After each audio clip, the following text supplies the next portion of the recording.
Hello everyone, welcome to Hindi रोचक कहानियाँ channel. आज की कहानी है क्या हुआ प्रीति के साथ।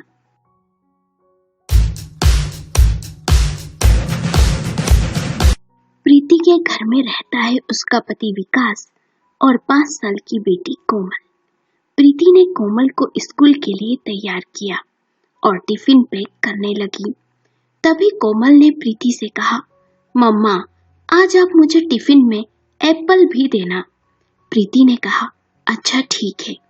विकास ने घर में प्रवेश करते हुए कहा, प्रीति, मैं पार्लर के सामान की जो लिस्ट तुमने दी थी वो दुकानदार को दे आया हूँ। दोपहर तक सारा सामान आ जाएगा। प्रीति ने कहा, जी ठीक है। फिर सबने साथ नाश्ता किया और विकास ऑफिस के लिए निकल गया। साथ में कोमल को भी ले गया। उसे स्कूल छोड़ ऑफिस चला जाएगा। प्रीति ताला लगाकर अपने घर के नीचे के हिस्से में बने पार्लर में आ गई। तभी कुछ देर बाद उसकी खास पड़ोसन उसके पास हाफती हुई आई। प्रीति ने उसे देख पूछा, क्या हुआ, सब ठीक तो है? पड़ोसन ने कहा, एक बहुत ही बुरी खबर है। वो जो पीछे की गली में राकेश रहता है ना, उसकी पत्नी मधु ने आत्महत्या कर ली। ये सुन प्रीति को झटका सा लगा और बोली, क्या? पड़ोसन ने कहा, हाँ, इस खबर को सुन पूरे मोहल्ले में सभी बहुत शॉक हो गए हैं। कुछ देर बाद पड़ोसन तो चली गई, पर उस खबर ने प्रीति को हिलाकर रख दिया। सोचने लगी, मधु ने ऐसा क्यों किया जबकि वो माँ बनने वाली थी। प्रीति के दिमाग में कई सवाल चलने लगे। सोचने लगी, राकेश और मधु की शादी में मैं नहीं गई, पर कभी कभी मधु को मोहल्ले के कार्यक्रम में देखा जरूर था। बहुत ही सुंदर और समझदार थी वो। बाद में मोहल्ले वालों से सुनने में आया कि राकेश अपनी पत्नी को बात बात पर शारीरिक और मानसिक रूप से परेशान करता है। उसे मायके भी नहीं जाने देता, ना ही उसके मायके वालों से उसे बात तक करने देता है।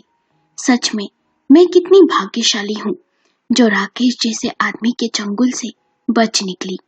यदि विकास ने नहीं संभाला होता मुझे, तो शायद मैं भी कब का आत्महत्या कर चुकी होती। मन अतीत की गहराइयों में डूब सा गया। एक दिन मैं ठेले पर सब्जी ले रही थी। तभी किसी ने मुझे आवाज देते हुए कहा, जी, मेरा नाम राकेश है। हम अभी अभी इस मोहल्ले में रहने आए हैं। मैंने राकेश को देखा।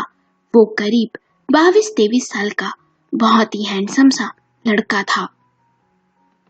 आप पर ये नीला रंग बहुत ही सुंदर लग रहा है भाभी। मैं ये सुन थोड़ा असहज हो गई और थैंक्स कहकर जाने लगी। तभी राकेश ने कहा, सच में भगवान ने आपको बड़ी ही फुर्सत में बनाया होगा। मैंने हंसते हुए कहा, ये कुछ ज्यादा नहीं कह गए आप? और सब्जी ले घर आ गई। घर आकर खुद को आईने में निहारने लगी और खुद को देख बोली, सच में भगवान ने मुझे फुर्सत में ही बनाया है। दूध सा सफेद रंग, लंबे बाल, तीखे नयन नक्श, उस पर स्टाइलिश से कपड़े, हर किसी को मेरा दीवाना बना दे। उसके बाद राकेश से जितनी बार भी मुलाकात हुई उसने तारीफें की। जब भी राकेश मेरी तारीफ करता मेरे अंदर एक अजीब सी सिहरन दौड़ जाती। उसका मेरी आंखों में देख मुस्कुराना मुझे भी अच्छा लगने लगा। धीरे धीरे मैं भी उसकी तरफ आकर्षित होने लगी थी और एक मोहल्ले में रहने की वजह से राकेश से अधिकतर मुलाकात हो जाती थी। उन दिनों कोमल 1.5 साल की थी। मुझे पार्लर के बहुत काम होते थे, जिस वजह से मैं बहुत थक जाती थी और परेशान भी रहती थी। एक दिन मैंने विकास से अपनी परेशानी कही। तब विकास ने कहा, ठीक है, तुम अपनी मदद के लिए किसी को रख लो। जब ये बात राकेश को पता चली तो उसने मदद करने की इच्छा जाहिर की। जब मैंने इस बारे में विकास से बात की तो उन्होंने कहा, ठीक है, उसे रख लो। उसके बाद राकेश रोज कामों में हाथ बटाने के लिए आने लगा। उसकी बाइक पर बैठते उतरते समय जब कभी मेरा हाथ उसे छू जाता तो बड़ी ही शरारत के साथ मुस्कुराता। उसकी ये अदा मन ही मन मुझे बहुत ही अच्छी लगती। ऊपर से मैं बनावटी गुस्सा करती और मन ही मन खुश होती। धीरे धीरे मुझे राकेश की आदत सी हो गई थी। उधर विकास को जॉब में बहुत वर्कलोड बढ़ गया था, जिस वजह से वो बहुत देर से घर आता। कई बार कई दिनों तक ऑफिस के काम से शहर से बाहर भी रहता। वैसे भी मुझे मेरा पति विकास हमेशा से ही बोरिंग लगा। उसे मेरी खूबसूरती की कदर ही नहीं थी। मुझसे ज्यादा ऑफिस की फाइलों से उसे प्यार था, पर इतना जरूर था, वे मेरी और मेरी बेटी की जरूरतों का पूरा ख्याल रखते। पर मेरा मन अपने पति से संतुष्ट नहीं था। और ऐसे में राकेश ने मेरे शांत मन में मेरी सोई हुई इच्छाओं को जगा दिया था।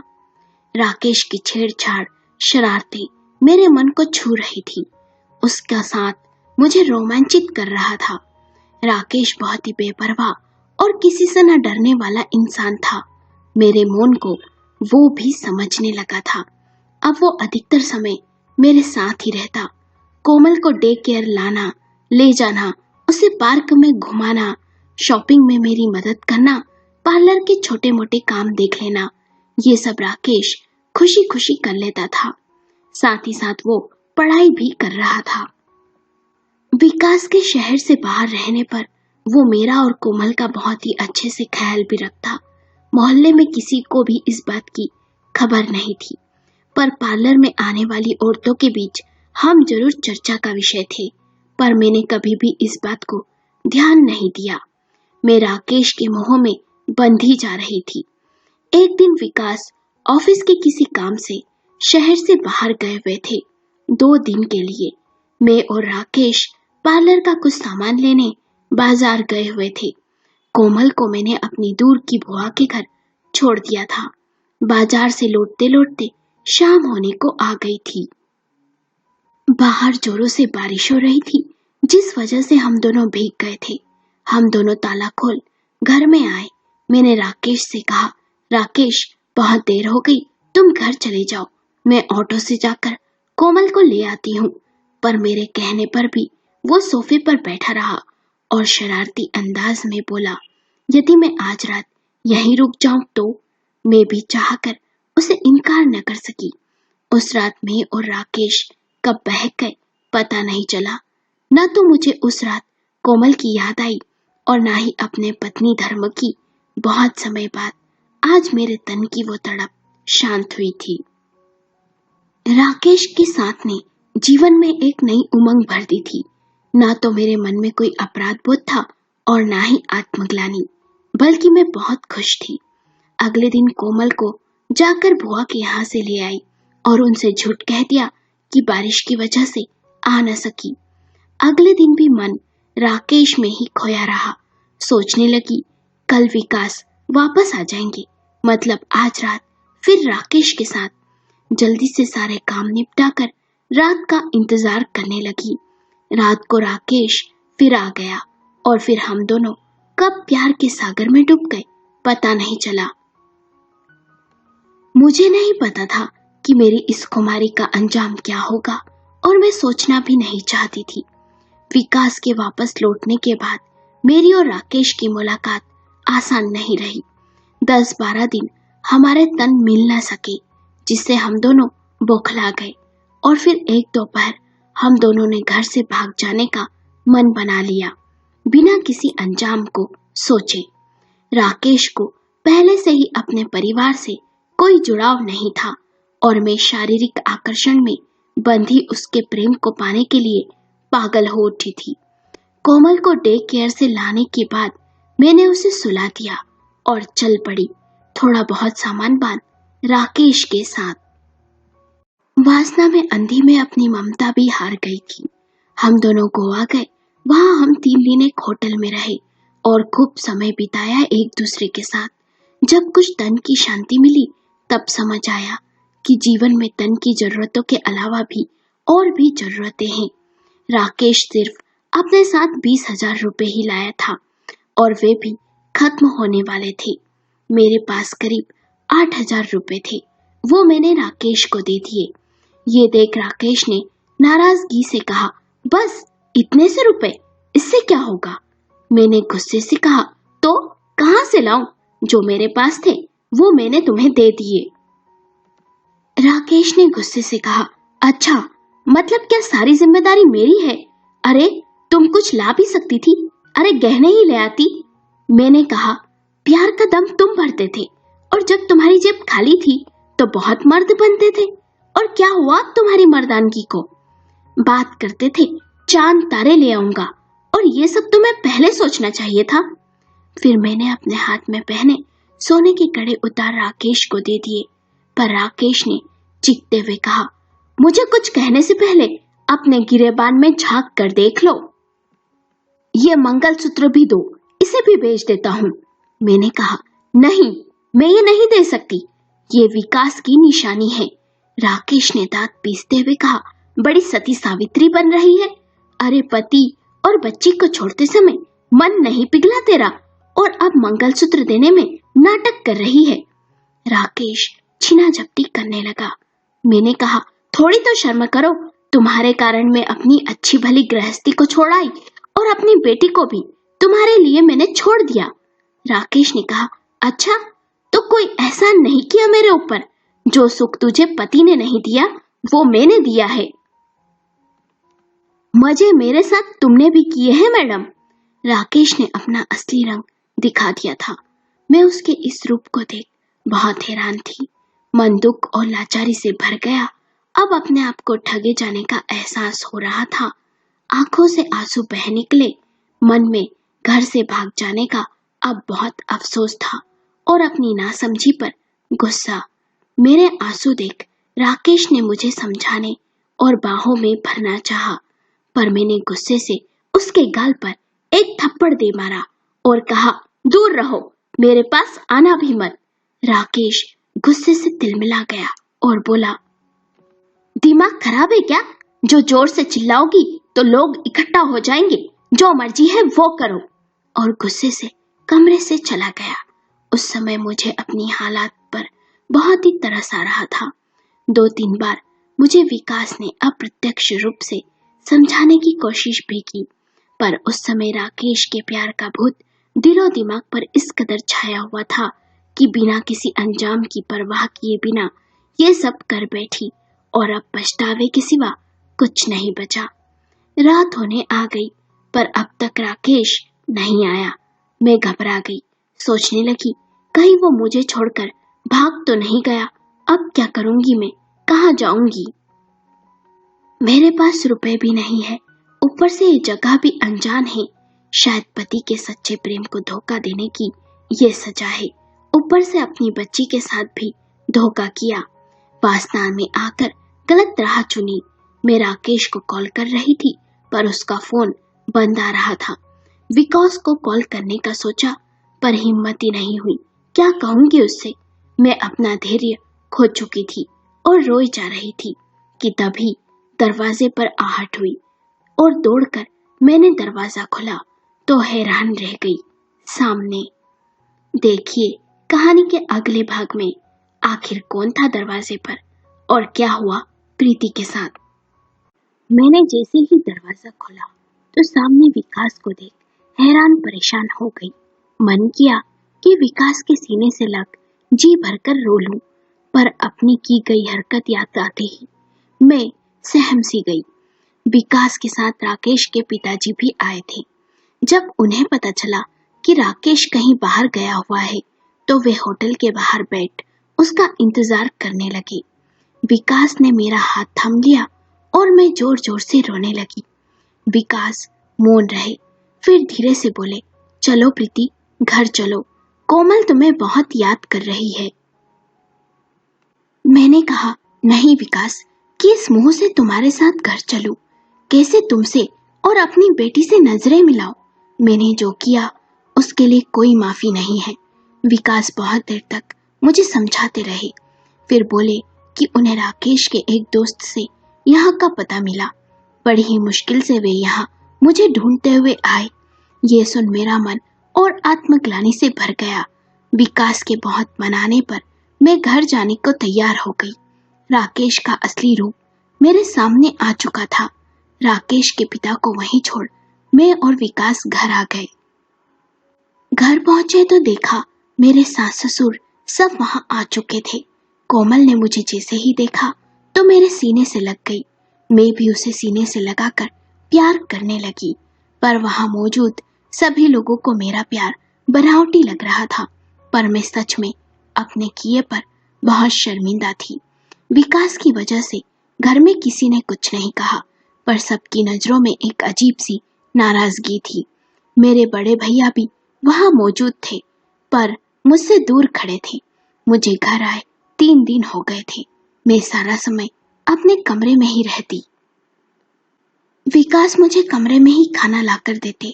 कोमल ने मुझे एक पल के लिए भी नहीं छोड़ा, पर मेरे सास ससुर और भैया ने अब तक मुझसे कोई बात नहीं की। एक दिन रात को 1 बजे मेरी नींद खुली, तब मैंने देखा विकास अपने बिस्तर पर नहीं है। मैं उन्हें देखने के लिए हॉल में गई, तब मैंने सुना मेरे भैया विकास से कह रहे थे, विकास जी, मैं आंटी अंकल की बात से सहमत हूँ। शायद यह बेरिश्ता कभी सामान्य हो पाएगा।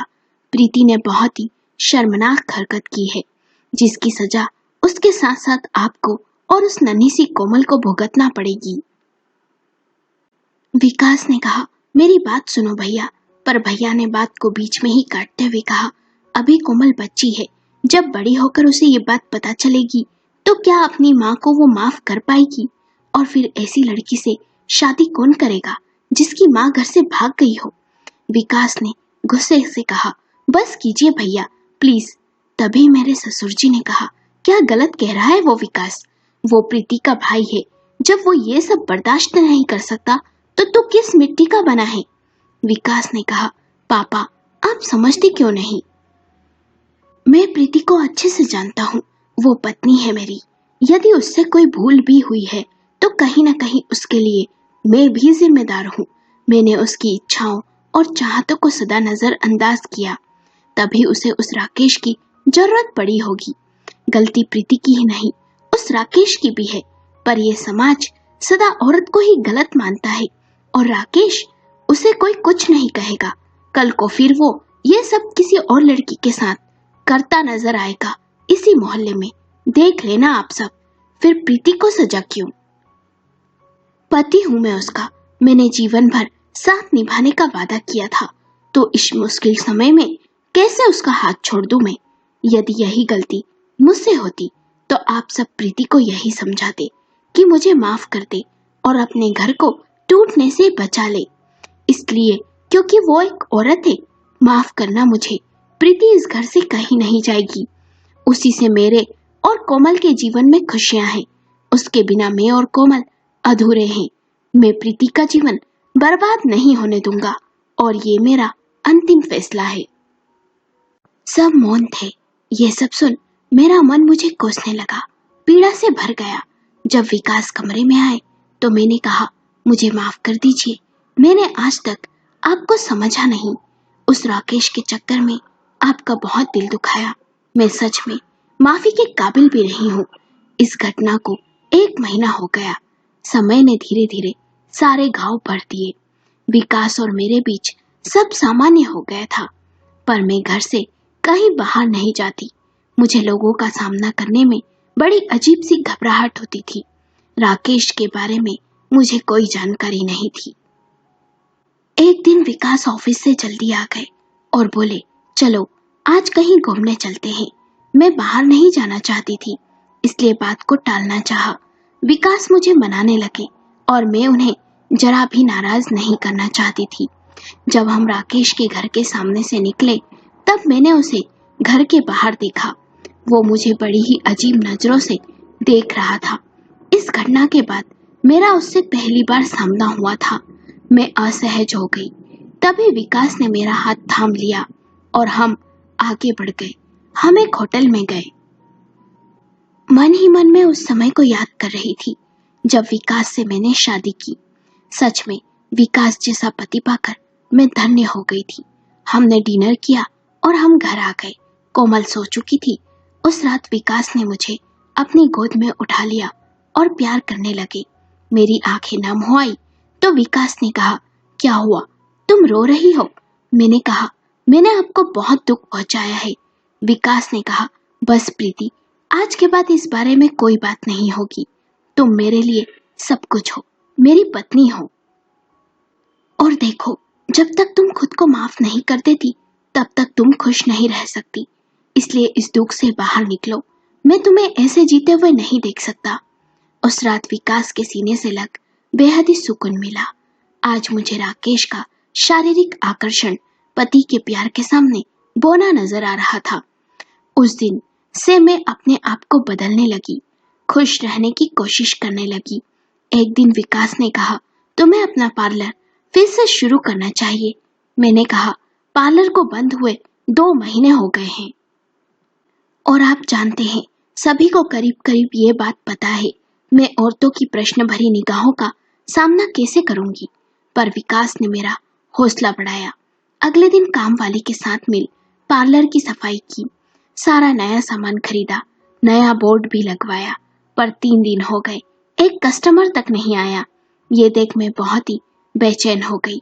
तब विकास ने अपनी ऑफिस और जान पहचान के दोस्तों की पत्नियों के मेरे पार्लर के बारे में बताया।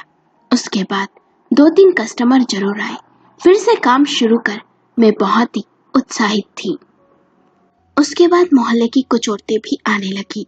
विकास मुझे जानबूझकर राकेश के घर के सामने से कहीं न कहीं ले जाते, जिससे मैं उसका सामना कर सकूं और इस अपराध बोध से मुक्त हो सकूं। धीरे धीरे मेरा संकोच दूर होने लगा। कुछ समय बाद पता चला राकेश और उसका परिवार ये मोहल्ला छोड़कर दूसरे मोहल्ले में रहने चले गए। तब मैंने राहत की सांस ली। 1 साल बाद पता चला राकेश ने मधु नाम की लड़की से शादी कर ली। कभी कभी सुनने को मिलता राकेश अपनी पत्नी को बहुत ही परेशान करता है। तब मैं अपने आप को भाग्यशाली मानती कि मुझे विकास जैसा पति मिला, जिसने मुझे राकेश के चंगुल से आजाद करवाया और मेरी गलतियों को माफ भी किया। मोबाइल की आवाज से अतीत में खोई प्रीति वर्तमान में आई। उसने घड़ी देखी, कोमल को स्कूल से लेने जाने का समय हो गया था। ताला लगाकर घर से निकली, तभी विकास का कॉल आया। उसे भी पता चल चुका था कि राकेश की पत्नी मधु ने आत्महत्या कर ली। मुझे सच में मधु के लिए दुख था, पर राकेश जैसे बदतमीज इंसान के लिए अब मेरे मन में कोई संवेदना नहीं थी।